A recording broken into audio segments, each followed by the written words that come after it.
Hi, it's me again with Corel Draw Tips and Tricks, and today's video is going to be about two shortcut keys that I have on. I've erased one of them so I can show you how to do it. I've got a group. I just drew out a little design, and I want to clone that design. Well, to clone it, you have to go up to Edit and remember where it's at and clone. But you see I've got a shortcut key as the /. So when I want to clone something, I just hit the / and I've got a clone of my item. And if you don't know what a clone will do, it's pretty useful.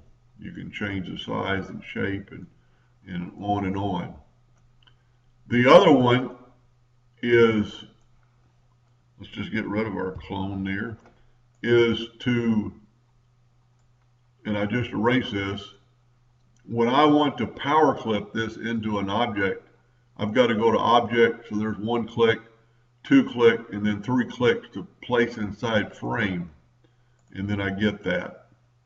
So let's just make a shortcut key. It's real easy. This is probably one of the easiest things you can do without moving them to your toolbar and everything. Go to Tools, Customization, Commands, and then our power clip is in Options or Objects.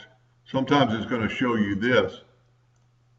So just go to Objects and go down to Power Clip,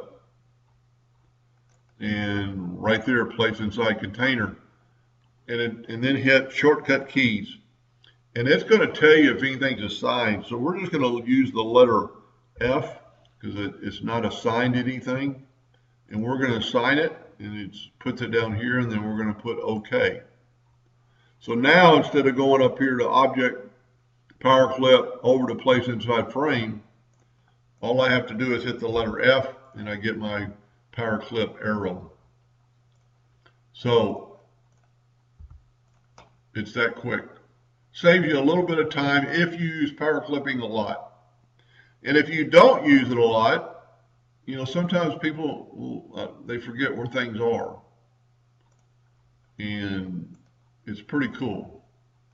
Anyway, hope that helped a little bit, and thank you for watching.